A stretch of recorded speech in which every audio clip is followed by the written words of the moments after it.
So today we're going to be going over truth tables.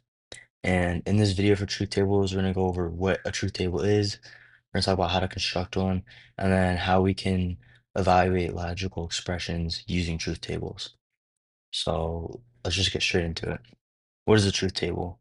So basically, when we have logic statements, they basically evaluate to either true or false. So just those um, two outputs. And if say like we had a one variable truth table. Say that variable is p. Um, p could be true or p could be false. So this is kind of one of those ways to look at logical expressions in truth tables is like one variable can only be true or false. So if our logical statement was just p, if it's true, the expression is true. If it's false, the expression is false. So that's a very simple one. But we're gonna get into a little bit more um, complex ones, and then how we can use those to help us with more difficult logical expressions. Okay, so here we have a two variable truth table where we still just have basic variables of P and Q. Um, and notice how, like in the first one, we only had true and false. So like this is a much smaller, this one is much smaller than this one. And I want you to think about logically, like we need to show all possible cases of what P and Q can both be. So we need the case where they're both true, where they're both false, where P is false but Q is true, where Q is false but T is true, or P is true, yeah. And so a good rule of thumb is I'm not sure if you would really need this in your class or to test on this, but it's just a good way to like kind of look at it is if you have n variables where like P and Q are your variables, you will always have 2 to the n rows. Because if say we were to add another variable here, let's make it just x, that means that we need to start adding more. I'm not gonna actually fill this in, but we're gonna need to start adding more rows for the more combinations now that we have. And so that's just a quick, good little reminder if you need it. All right, so now we're gonna go over some logical operators that you might see in some logical expressions. The first one we have the not. You could also just call this like negation. It's normally how you'll probably hear it. So like say we had P, um, let's say we had the negation of P. This evaluates to true when P is false. So like think about it like this, like if T is true and we did this, we did the negation, now it becomes false. And if we had negation of false and then it becomes true. It basically just switches whatever it is. Um, so this will be like just trying to understand that. Just think whatever the opposite of what we're saying, take the opposite. That's basically when you see this negation, think that. Just take the opposite. Uh, we also have the and operator. So say we only want something to happen if P is true and Q is true. We would write it like this. And that means that both of these have to be true for the entire statement to be true. Um, and you could even like sprinkle in a not in here. So if you did this, that means we need P to be false and we also need Q to be true. Let's go on to or. So we're saying or the symbol. We're basically saying either P can be true or Q can be true. And this whole statement will be true. So we could have P be false, but Q be true, and this whole thing becomes true, or P be true and Q be false, and this whole statement is still true. We just need one or the other to be true. And if we take the not and we did this, then this means that we either need P to be false or we need Q to be true. Okay. With the if statement. So we use this operator right here, and it'll be written out like this. This means if P is true, then Q is true. Or we could even take the negation. If P is false, then Q is true. And so, um, just think about like where the arrow is pointing. So, like, since it's P has to be true first, we then point to Q to know that that is true. So you can think of it that way, and that's helpful. And then we have the if and only if operator, which is the double-sided arrow. And what this basically means, like, is if P then Q, and if Q then P. And so basically what this means is that if we write uh wait, my bad. If we write Q if and only if P, this is basically what this is saying. I believe, I don't know, the wording always trips me up.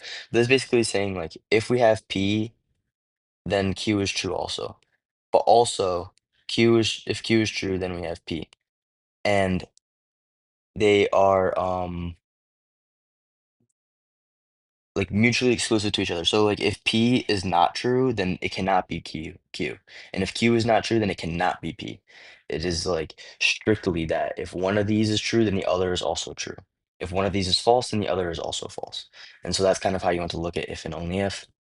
Um, yeah, it is a little like if and only ifs are a lot more tricky than if statements. And so trying to just get a lot more practice in with those would be probably the most beneficial thing we could do. So let's move on to the next topic.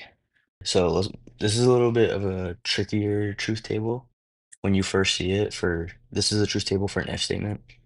Um, like I was saying earlier, like we know that when you have this if statement here, that when P is true, Q is true. So that's look at this is showing here basically. P is true and Q is true. Oops. So this if statement would be true. So yeah, you know. Um, and this is where it starts to get a little confusing. So if P is false, but Q is true, this still evaluates to true because we didn't need basically what this if statement is trying to do is just evaluate whether or not Q is true. And one of the ways that you can logic around that is by saying when P is true, Q is always true. So that's like kind of the base premise of what an if statement is trying to do. And so if that if part is false, but the second part is still true, that statement is still technically true because it does not necessarily mean that uh when P is true, Q isn't. It's just saying that Q is true even when P is false. So the if statement still evaluates the true.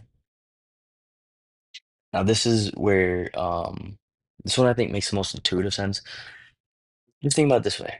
We're trying to evaluate if Q is true. We know that P is true, so this first half of this if statement is satisfied, but this part isn't. So the whole statement cannot possibly be true. So the statement is false. Um, and then we have the last case where both are false, and this is very tricky and does not make a lot of sense when you think about it at first, is that if P is false and Q is false, the whole entire if statement is actually true. Um,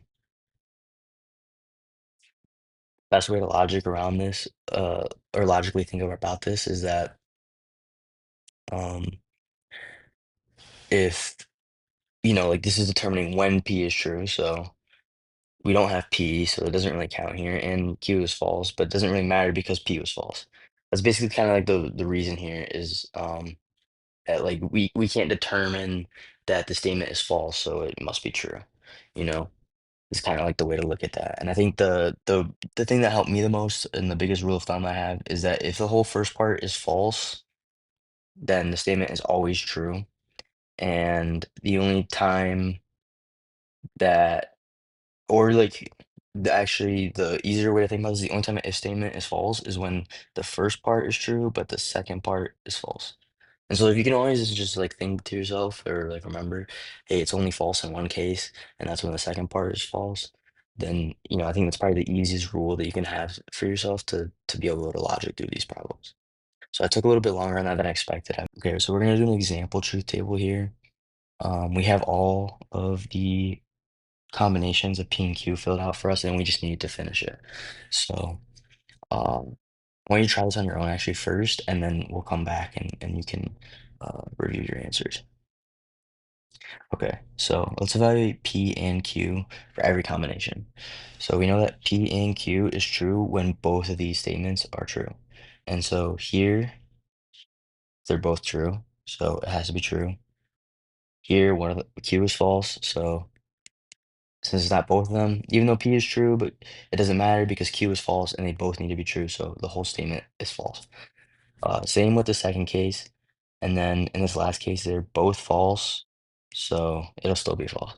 It's only true in one case here. Okay, so then we're gonna do ooh. Okay, we're gonna finish reviewing this, and then I'm actually gonna explain why I didn't what I didn't realize about this truth table. But this is the if part here. So this part is true, and this part is true. So the whole statement will be true because it's an if statement. Um, okay, so this if part is false, right? And so if you remember what I said last time, there's a rule that that you can create for yourself and think of is that when the if statement is false, the entire statement is always true. So we already know that this is true. Um, and then if both pieces of the if statement are false, like here and here, it's true. And it's the same case here again. So it's true. And okay, so this is what I was going to mention about this. This statement here is actually tautology. Oh God, I might be spelling this wrong. So this statement here is actually a tautology. And what this means is like essentially just understand that this means that the statement is always true, no matter what.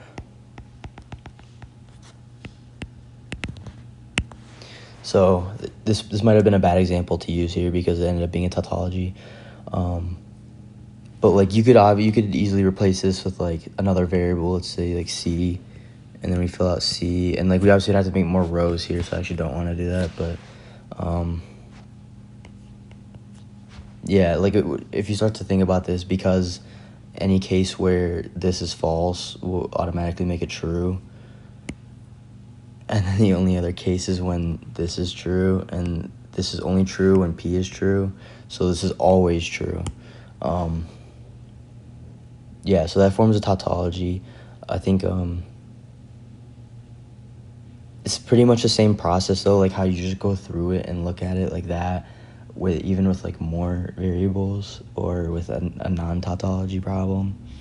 So yeah, this is actually a good practice to see because you might get a question about like a tautology is a statement a tautology or anything like that. So why are we learning truth tables? We're learning truth tables to check logical equivalences. Some of these logical equivalences will be more complex than you like. They're too complex to be able to do in your head. So you're not going to want to just do that in your head. You're gonna want to write it out. We have Z, we have P or Z, and then we might have if Z then Q, like something like like it starts to become a lot in a big statement. So you want to use a truth table to just help you stay organized and keep track of what is going on. You'll use it to help you prove tautologies. That's pretty much what we just did in this last truth table. And then you also want to use it for verifying logical arguments. So, basically just saying like this statement is, like an if statement, arguing that an if statement is true or that an if and only if statement is true and things like that. So truth tables will help you stay organized and they're definitely beneficial. Recap, when you're looking to make a truth table where you're looking at like a logical equivalences problem, I'd start out by listing off every single possible combination for all the single variables there are, and then also adding on to that, if you have logical operators combined into one statement, add those, and then, put like the um final logical statement. So like say we had, let's just say we had another variable z, then we had p or q. So, that's what I'm saying. Like, list off all the possible combinations for this right here. And then with those combinations, so when this is true, and then with this and these, show when this is true, essentially. So, doing that will, you know, it's pretty much all you have to do, really. And you're just computing each logical operation. And then when you're done with that, just check the final column for result, and yeah, you pretty much you did a truth table. So these are kind of like, they're simple, but they have some nuances that make it a little confusing or some little things that are tricky. But the overall idea, I believe, is not too difficult. It's just it's really a matter of just practice and how well you get with it and understanding it. So yeah. Thank you for watching. I appreciate it. If you could leave me any feedback, I'd also appreciate that in the comments. Um, Also, if you could like or subscribe, that help me out a lot, and I'd be very grateful. So thank you for watching, and have a good one.